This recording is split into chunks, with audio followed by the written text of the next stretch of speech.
Afternoon RTI media. నమస్కారం, వార్తలకు స్వాగతం. ముందుగా ముఖ్యాంశాలు. ఎన్నికల సందర్భంగా CM Revanth Reddy road show, ఇరు పార్టీలపై fire. YCP leader Posani Krishnamurali press meet, TDP నేతలపై ఫైర్.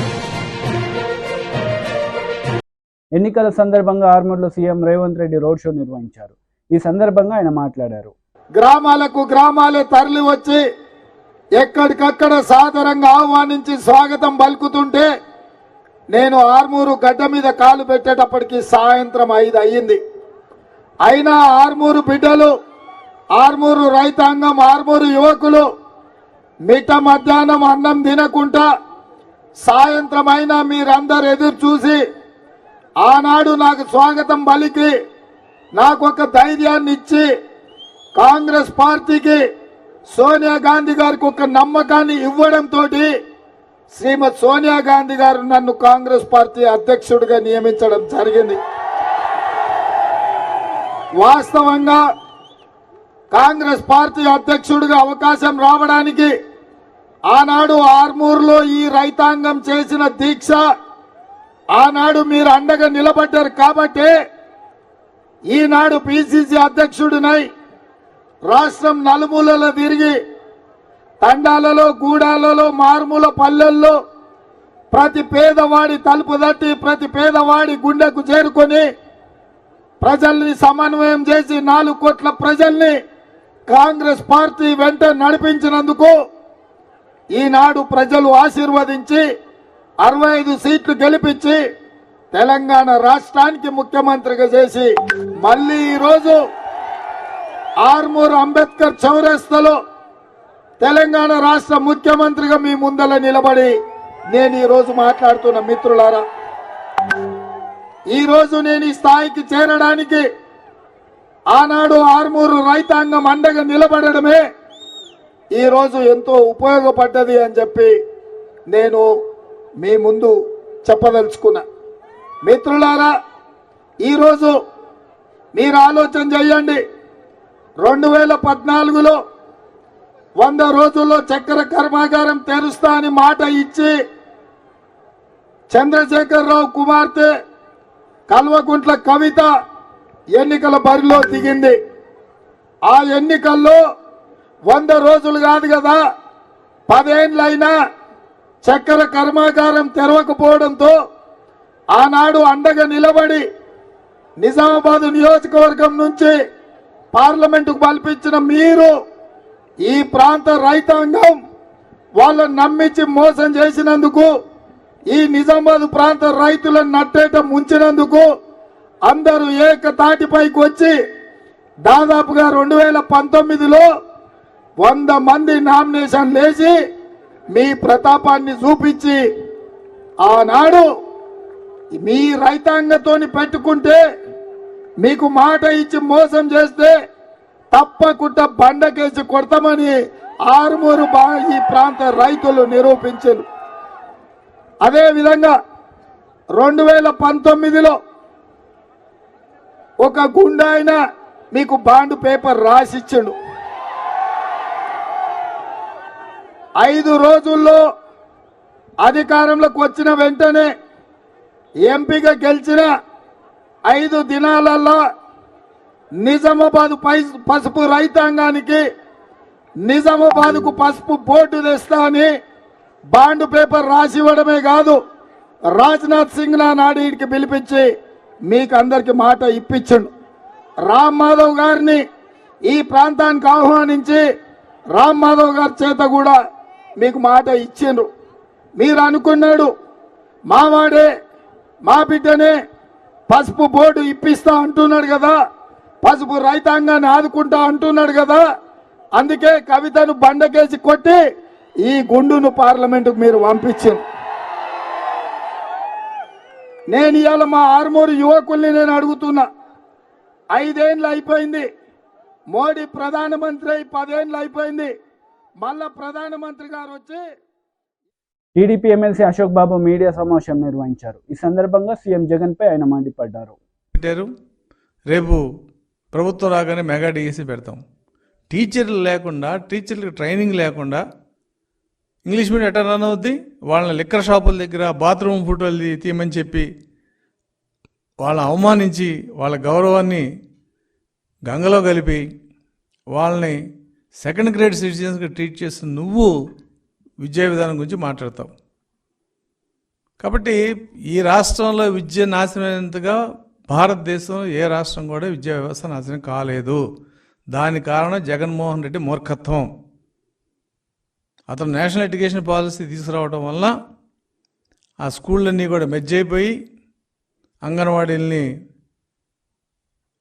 ప్రైమరీ స్కూల్స్ హై స్కూల్స్గా 2 కిలోమీటర్లో ఉండాల్సిన స్కూళ్ళన్నిటిని కూడా ఎక్కడో పెట్టి పిల్లలు ఎవరు స్కూల్కి వెళ్ళలేని పరిస్థితుల్లో అందరూ ప్రైవేట్ స్కూల్కి వెళ్తే, దగ్గరలో ప్రైవేట్ స్కూల్కి వెళ్తే ఇవాళ ఎడ్యుకేషన్ సిస్టమ్ మొత్తం కొలాప్స్ అయింది. డిఎస్సి లేదు. ఇంకా 5 రోజులు నువ్వు పెట్టేదేంటి, చచ్చేదేంటి? ఈ రకంగా విద్యావ్యవస్థ నాశనం చేసింది నువ్వు. అసలు ఇంగ్లీష్ మీడియం గురించి నువ్వు మాట్లాడతావేంటి? నీకేం హక్కు ఉంది? ఓ జీవో ఇస్తే అయిపోద్దా? ఆ జీవోతో మేము కూడా ఇచ్చాం. ఆల్ మున్సిపల్ హై స్కూల్స్ వాటిలో ఇంగ్లీష్ మీడియం కావాలని చెప్పి పెడితే నారాయణ గారి టైంలో టీచర్ సంఘాలు వచ్చి రిక్వెస్ట్ చేసినాయి, సార్ ఇలా సడన్గా పెడతాయట, మా ట్రైనింగ్ సిలబస్ అంతా ఇంగ్లీష్ మీడియంలో ఉండాలి, మాకు ట్రైనింగ్ ఇవ్వాలి, నెక్స్ట్ అకాడమిక్ ఇయర్ నుంచి పెట్టుకోండి, మాకు అబ్జెక్షన్ లేదంటే దాన్ని వాయిదా వేయడం జరిగింది. ఇవాళ నువ్వు జీవో ఇచ్చావు, అయిపోయింది, నీ బాధ్యత అయిపోయింది. ఇంగ్లీష్ మీడియం పెట్టేసాం. దానికి టీడీపీ అడ్డుపడుతుంది. ఇంత దుర్మార్గమైన ప్రచారం బహుశా రాజకీయ వ్యవస్థలో ఎక్కడ చూడలేదు. ఇక మూడోది ఆరోగ్యశ్రీ. ఇవాళ 1500 కోట్లు నెట్వర్క్ హాస్పిటల్స్ బాకీ ఉన్నామని చెప్పి వాళ్ళు లెటర్ ఇచ్చారు. ASHA, association of speciality super speciality hospitals.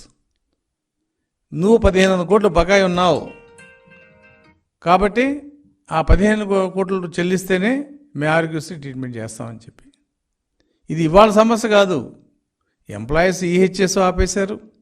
ఎప్పుడైతే జగన్మోహన్ రెడ్డి ప్రభుత్వంలోకి వచ్చాడో 1 నెల, 2 నెలలు, 3 నెలలు అది సక్రమంగా నడిచింది. అక్కడి నుంచి డబ్బులు ఇవ్వకుండా వాళ్ళు ఆపేయటం, గవర్నమెంట్ పిలిచి బెదిరించడం, లొంగకపోతే ఒక 500 కోట్లు 400 కోట్లు ఇచ్చి ఇదిగో డబ్బులు ఇస్తున్నాం, మీరు కంటిన్యూ చేయండి. అలా ఆరోగ్యశ్రీని ఏ రోజున కూడా సవ్యంగా నడిపిన దాఖలా లేవు. ఇవాళ టీడీపీ ఏం చెప్తుంది? ప్రతి కుటుంబానికి రాష్ట్రంలో అంటే ఆర్థిక స్థాయితో సంబంధం లేకుండా ఒక మెరుగైన ఇన్సూరెన్స్ స్కీమ్, అంటే ప్రతి కుటుంబానికి 25 లక్షల రూపాయల వరకు ఇన్సూరెన్స్ స్కీమ్ తీసుకొస్తాము. ఎవరు కూడా జేబులో రూపాయి, నువ్వు 1000 రూపాయలు దాటితే ఆరోగ్యశ్రీ పెడతా అన్నావు, ఎక్కడ పెట్టిందా? నా కేసే నేను చెప్తున్నాను. నేను సర్జరీ చేయించుకుంటే అది దాదాపుగా 4 లక్షలు అవుతే నాకు 1,60,000 మాత్రం వచ్చినాయి. ఎందుకంటే అన్ని ప్యాకేజీ రేట్లకి హాస్పిటల్స్ ఎవరు చేయట్లా. వాళ్ళకి లాభం వస్తే చేస్తున్నారు. డెంటలు, మోకాలు కీలు మార్పిడి, ఐలో కొన్ని ఏదైతే ప్యాకేజ్ మాకు పర్లేదు, డబ్బులు వర్కౌట్ అవుతుంది అనుకుంటే ఆ ప్యాకేజ్ చేస్తున్నారు, మిగతా ప్యాకేజ్ చేయట్లా. YCP leader Posani Krishnamurali media సమావేశం నిర్వహించారు. ఈ సందర్భంగా ఆయన మాట్లాడారు. 6,000 ఎప్పుడు వస్తాయి? 5-6 నెలలు వస్తాయి. మళ్ళీ ఎప్పుడు వెయిట్ చేస్తారు ఈ పేదోళ్ళు? మళ్ళీ 5 ఏళ్ల తర్వాత మళ్ళీ ఎలక్షన్లు వస్తాయి, అప్పుడు మనకు డబ్బులు వస్తాయి కదా అని అప్పటిదాకా వెయిట్ చేస్తూ ఉంటారు. ఒక జీవోత్సవాల్లాగా. ఇది వద్దు. పేదవాడు జీవోత్సవం కాదు, పెద్దవాడు జీవోత్సవం కాదు అని చెప్పి ఈ పథకాన్ని ప్రవేశపెట్టాడు. దీనికి అన్ని చదువులు కానీ, విజ్ఞానం కానీ, నాడు నేడు అన్నా కానీ, ఆరోగ్యం అన్నా కానీ, మీ ఇంట్లో బట్టలు లేవు, అన్నం లేదు, కూడు లేదు, గుడ్డ, ఇన్ని చూసి ఈ పథకాలు ప్రవేశపెట్టాడు. మీరు అనుకుంటున్నారు పంచుతున్నారు అనుకుంటున్నారు. నేను అంటున్నాను, అర్బన్లో ఉండే మహానుభావులు, డబ్బున్న వాళ్ళు, ధనవంతులు, ముఖ్యంగా చెప్తే ఎగ్జాంపుల్ మా కమ్మ వాళ్ళు కూడా, అలాగే డబ్బున్న కాపు మహారాజులు కూడా అదే టౌన్లో ఉంటూ మీరు కూడా ఎంతో మందికి లక్షల రూపాయలు పంచుతున్నారు కదా పేదలకి. పేదలు నేను కమ్మవాడిని.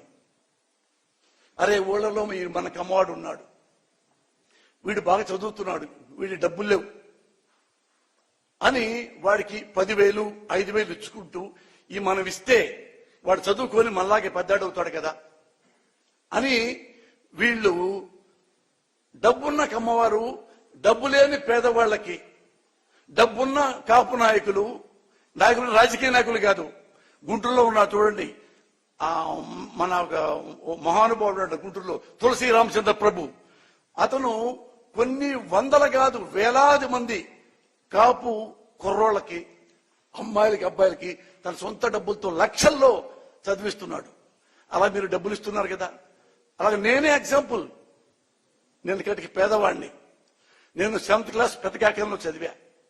ఆ తర్వాత భయం, మా నాన్న బరిగుడ్లు తిప్పుతాడేమో, పొలంలో కూలీకి పంపిస్తాడేమో అంటే మా నాన్న నా ముఖం చూసి బాధపడి ఈ ఏడ బాగా చదివితే బాగుండే అని తీసుకెళ్లి మోతడకలో పెట్టాడు.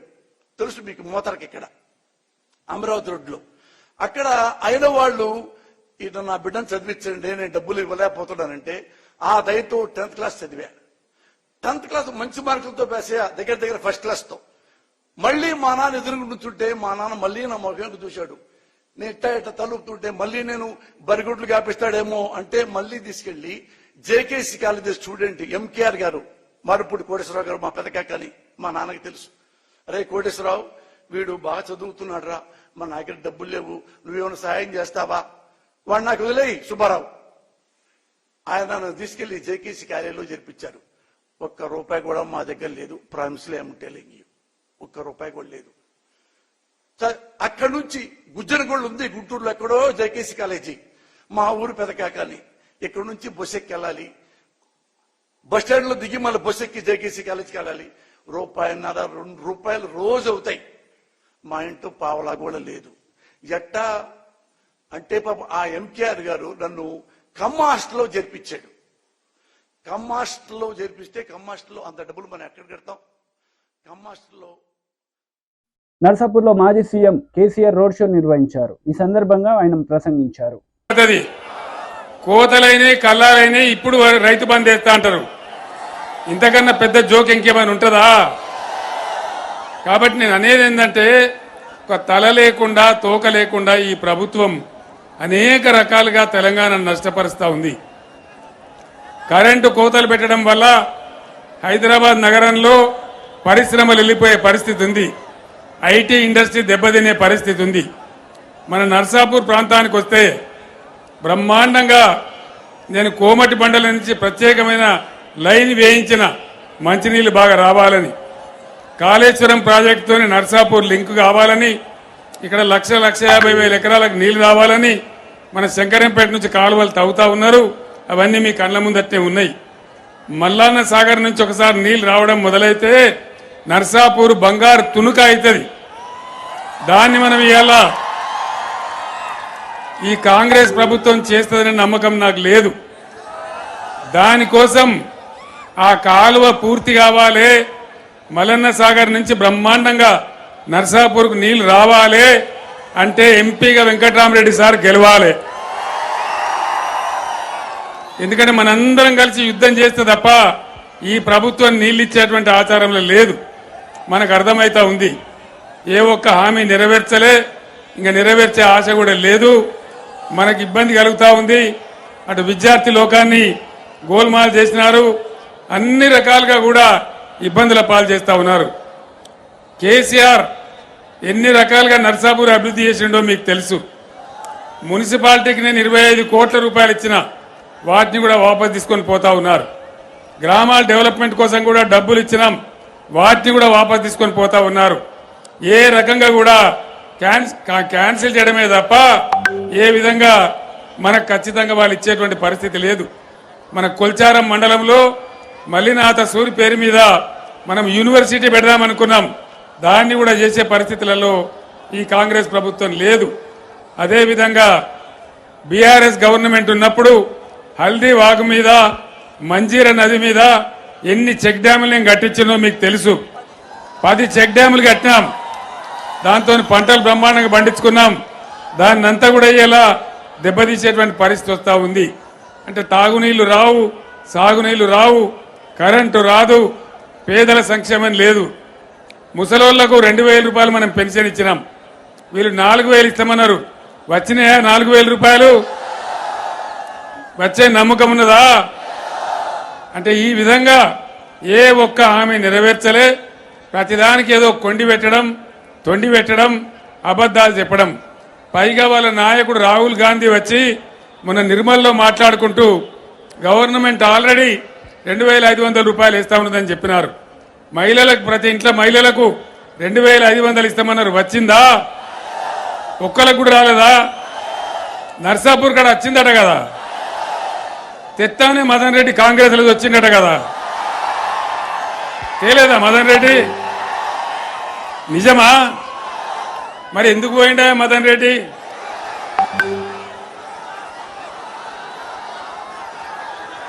పైచలక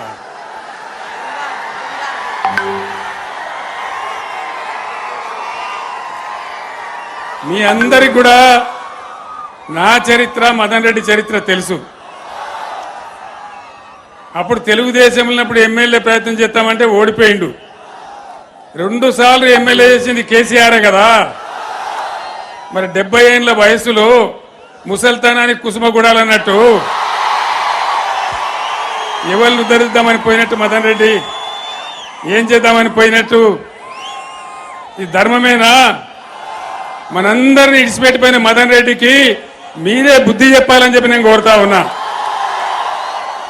అసెంబ్లీ ఎలక్షన్ల కంటే కూడా పెద్ద మెజారిటీ ఇచ్చి వెంకట్రామరెడ్డిని గెలిపియాలని చెప్పి నేను కోరుతా ఉన్నా. ఈ కాలువ పని చాలా ముఖ్యం మనకు. మల్లన్న సాగర్ నుంచి వచ్చే కాలువ, అది మన బతుకుదెరువు. నాకు మనం నర్సాపూర్ మీద ఉండే ప్రేమతోని సునీత గారు గెలిచిన కాడి నుంచి దాని స్పీడ్ పెంచి నీళ్లు తెచ్చే ప్రయత్నాలు చేస్తూ ఉన్నాం. ఈ కాంగ్రెస్ మెడలు వంచి నీళ్లు తేవాలంటే ఖచ్చితంగా పార్లమెంట్ ఎన్నికల్లో వెంకట్రామరెడ్డి గారిని గెలిపించాలి. ఆయనతో పాటు మనందరం కూడా యుద్ధం చేయడానికి సిద్ధంగా ఉండాలి. కాంగ్రెస్ మెడలు వంచైనా సరే ఈ కాలువ పని పూర్తి చేసుకోవాలి. మన పొలాలు గోదావరి నదీ జలాలతోని నర్సాపూర్ పొలాలన్నీ పారాలే. అదే కేసీఆర్ కళ అని చెప్పి నేను మాట్లాడుతా ఉన్నా. ఇక ఇంకో పార్టీ నరేంద్ర మోడీ. ఏమన్నా పైసా లాభమైందా నరేంద్ర మోడీతోని? 150 స్లోగన్లు చెప్పిన 150 సబ్కా సాత్ సబ్కా వికాస్. టీడీపీ పోలిట్ బ్యూరో సభ్యులు వర్ల రామయ్య మీడియా సమావేశం నిర్వహించారు. ఈ సందర్భంగా పలు అంశాలపై ఆయన మాట్లాడారు. బయట ఈ పోలీస్ పోస్టల్ బ్యాలెట్ గురించి ఆయన చెప్పాలి సమాధానం. అందుకే కొత్తగా వచ్చిన డీజీ గారిని కూడా మేము కోరుతూ ఉన్నాము. అయ్యా, మీరు కూడా అర్థం చేసుకోండి, చాలామంది విధి నిర్వహణలో బయట రాష్ట్రాల్లో ఉన్నారు, మన రాష్ట్రానికి చెందిన పోలీస్ అధికారులు, సిబ్బంది. వాళ్ళందరినీ కూడా ఎన్నికలకి పిలిపించండి. 13వ తారీఖున ఓటేస్తారు, మళ్ళీ 14న కావాలంటే వెళ్తారు. మహారాష్ట్రలో 20వ తారీఖు వరకు మహారాష్ట్రలో లేదు polling.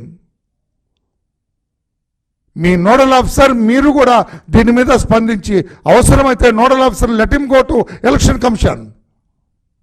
Me police nodal officer has to go to Delhi. Delhi వెళ్ళి కూర్చొని వాళ్ళకి ఆర్డర్స్ ఇప్పించాలా, వాళ్ళకు ఒక మూమెంట్ ఆర్డర్ ఇవ్వాలి. మహారాష్ట్ర నుంచి వెళ్ళండి ఆంధ్రప్రదేశ్కి, మీ ప్రాంతాలకు వెళ్ళండి, ఓటు వినియోగించుకోండి, మరలా తిరిగి రండి.